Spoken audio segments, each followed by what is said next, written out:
Everything in here has been taken from some place where people were either killed or maimed or so many ways. So it's tragic for me, to even go in. People are very, very interested in the museum. And there's some people that are afraid to even go in. Right here is a conjuring mirror. Everything and anything in here we have investigated.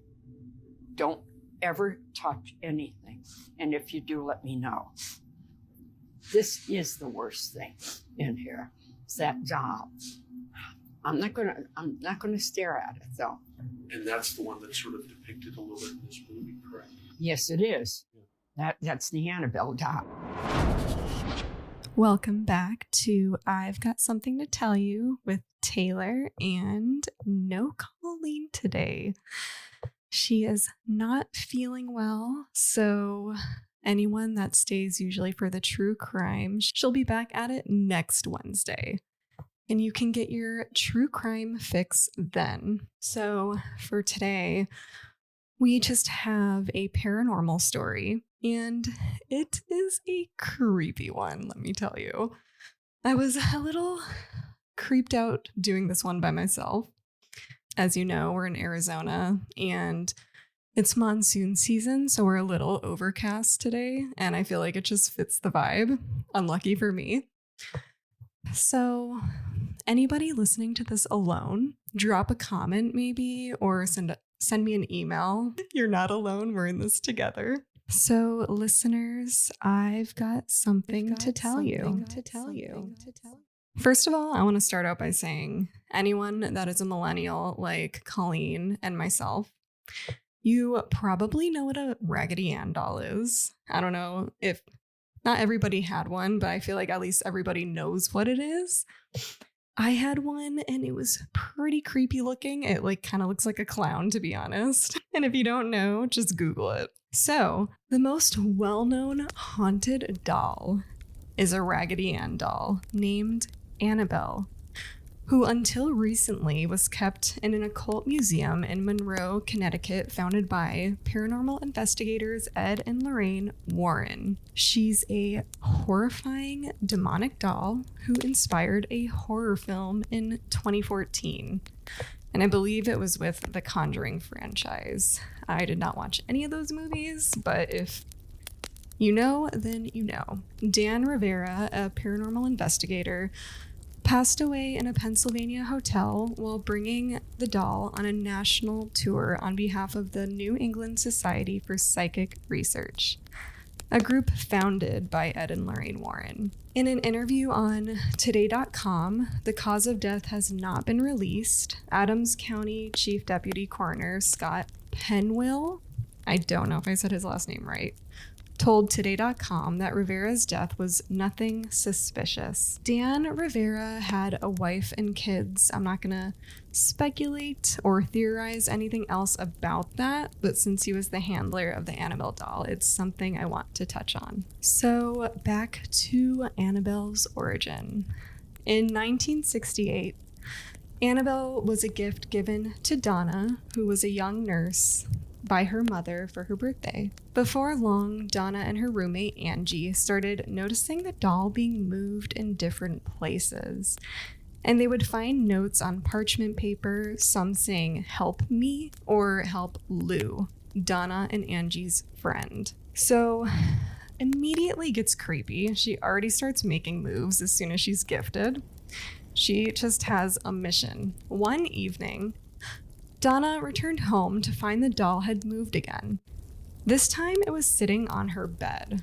While she had grown used to Annabelle shifting positions, which I don't know how you grow used to that, she felt that something was a little different, and a deep sense of unease settled over her. As she examined the doll more closely, her fear intensified. There were what appeared to be drops of blood on the back of its hands and across its chest. A strange red liquid had materialized out of nowhere.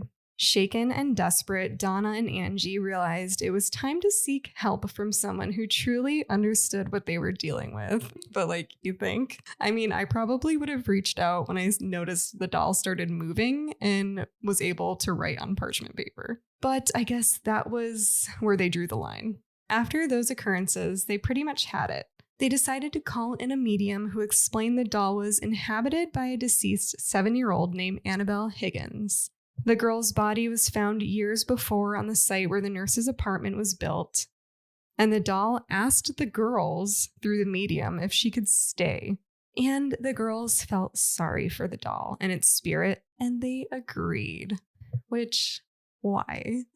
So let's go back to Lou. Lou had been close friends with Donna and Angie since the day Annabelle entered their lives. And from the beginning, he had a bad feeling about the doll. He warned Donna repeatedly that something was off, even insisting that it was evil and she should get rid of it. But Donna, feeling an emotional attachment, dismissed his concerns. That decision would soon prove to be a grave mistake, which I feel like we all saw that coming. So one night, Lou jolted awake in a panic, shaken by yet another reoccurring nightmare. But this time it felt different. He was conscious, aware of his surroundings, yet completely unable to move.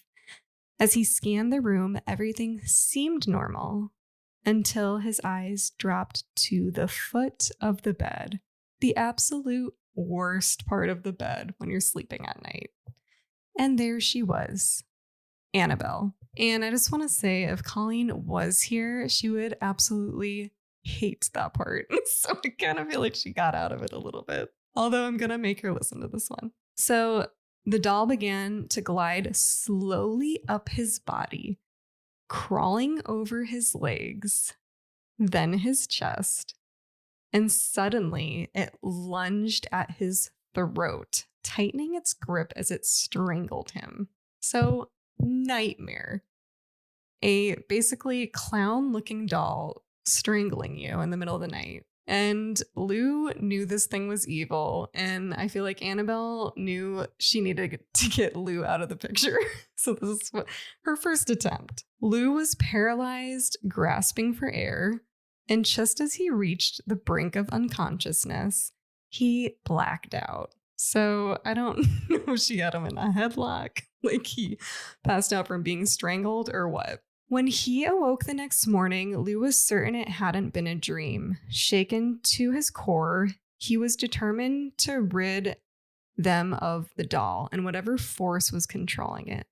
But Annabelle wasn't done with him yet. The next day, while preparing for a road trip, Lou and Angie were alone in the apartment, going over maps and what routes they were going to take. The atmosphere was heavy, eerily quiet. Just bad vibes. And suddenly there was rustling sounds coming from Donna's room. And Donna wasn't home. So fearing a break-in, Lou crept toward the door and waited until the noises stopped before entering and flipping on the light. The room was empty. The only thing out of place was Annabelle. Only she was lying face down in the corner.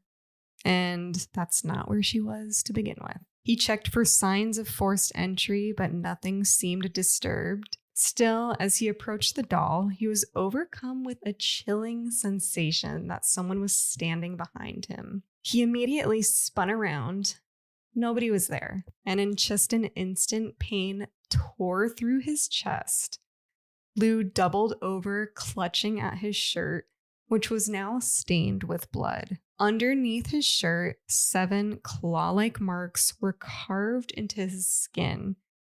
3 vertical, 4 horizontal, and they burned like fresh wounds. Strangely enough, the scratches began to fade almost immediately, and by the next day, they were halfway gone.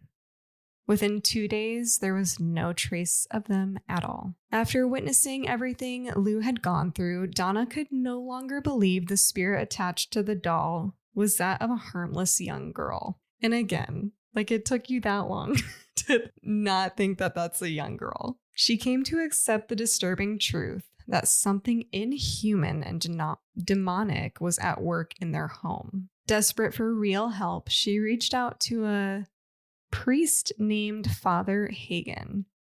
Recognizing the severity of the situation, Father Hagen escalated the matter to Father Cook, who wasted no time, and he contacted Ed and Lorraine Warren. The Warrens took immediate interest in the case and arranged to speak with Donna, Angie, and Lou. After hearing their experiences, they quickly came to a chilling conclusion.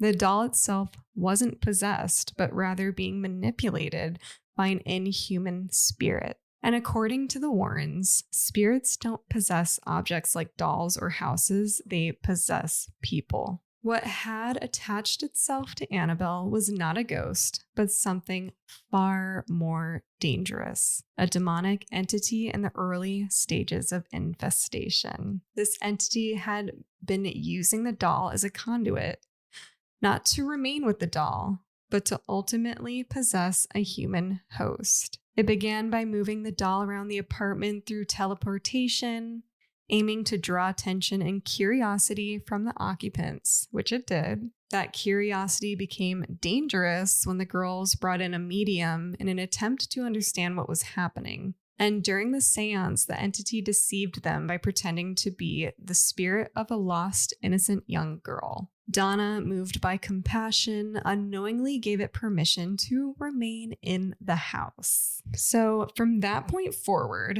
the activity escalated. The spirit began to induce fear with increasingly disturbing events. The doll's unnatural movements, handwritten notes appearing out of nowhere, the drops of blood that they found, and finally, the physical attack on poor Lou, marked with what the Warrens believed to be a symbolic sign of evil. This, they explained, was all part of the demonic infestation process. The final phase would have been full possession, which that is just creepy even thinking about that. Like they were so close to being possessed by this thing. If the activity had continued for just a few more weeks, the entity might have succeeded in possessing or seriously harming one or more of the apartment's residents, which I feel like Lou already got abused. To stop the progression, the Warrens requested that Father Cook perform a blessing on the home. Ed Warren described the house blessing as a lengthy 7-page ritual, not one that focuses on casting out evil, but one centered on filling the space with the presence and power of God. At Donna's request, and as an extra precaution, the Warrens took Annabelle with them when they left, ensuring that the disturbing events would not continue in the home. After the priest performed an exorcism on the apartment, the Warrens took Annabelle with them. Fearing that the doll might manipulate events to cause a serious accident on the road, they decided to avoid the main highways and stick to the back roads. Their instinct was right. Almost immediately, the car began to experience strange malfunctions. Power steering gave out, the brakes failed, and the engine repeatedly stalled. The disturbances only eased temporarily after Ed Warren sprinkled Annabelle with holy water, probably pissing her off. And also, the car stalling kind of reminds me of Kylie's Skinwalker story, because she said when they called for skinwalkers, their car just turned off, which spooky. So anyway, when Ed and Lorraine got home, Ed placed Annabelle on his desk, assuming she'd be safe there for the time being. However, he was wrong. It didn't take long for the doll to reveal her true nature. She made herself right at home. She began levitating off the desk, something the Warrens witnessed more than once. Terrifying. Eventually, the levitation stopped, and they hoped the sinister energy had settled. That hope was short-lived. Annabelle said, "Yeah, right." She started appearing in different parts of the house, moving from room to room on her own. And no matter where they placed her, she wouldn't stay put. Concerned, the Warrens called in another priest, and he brushed it off, telling Annabelle she couldn't harm him because she was just a doll. Big mistake. On his way home, the priest was in a serious car accident. His brakes failed, the car flipped, and it was totaled. He was badly injured, but he miraculously survived. The Warrens eventually had a specially designed case built for Annabelle, where she has remained locked inside the Warrens Occult Museum ever since. Since being confined, the doll has reportedly stopped moving on her own. But I mean, she's in a box, so I don't know where she would go. But even being locked in a box, her influence is believed to persist. One chilling incident involved a young man who visited the museum with his girlfriend. After hearing Ed Warren's account of Annabelle, the man mockingly approached the display case and began banging on the glass, challenging the doll to scratch him as it had done to others. Ed sternly warned him, saying, "Son, you need to leave," and he escorted him out of the museum. Tragically, the man never made it home. While riding his motorcycle with his girlfriend, they began joking about the doll. Moments later, he lost control of the bike and crashed head-on into a tree. He was killed instantly. His girlfriend, though seriously injured, survived and spent over a year in the hospital recovering. When asked what happened, she explained that they had been laughing about Annabelle just before the crash. Which I feel like you can't really blame Annabelle for your crash. Like, you kind of have to take a little bit of accountability yourself too. Ed Warren often recounted the story as a sobering reminder: never challenge evil. No man is more powerful than Satan, he warned. And that was the story of Annabelle, and I hope you guys liked it. I know that museum that she was in, well, she's not there now because she was on tour. But I guess that museum, people can't actually go in anymore. It's closed. I don't even know if I would be able to go there, to be honest. But the fact that it's closed now and we'll never be able to, I can't trick Colleen into coming with me. So that's it for my story. I hope you guys enjoyed it. I will be covering the Conjuring house as well. I don't know if it'll be our next episode, but just keep an eye out for that. As always, if you guys don't mind rating and reviewing the podcast, or just following us on Instagram, TikTok, YouTube at IGSTTYpod, or send us any scary stories at IGSTTYstories@gmail.com. Thank you guys for listening.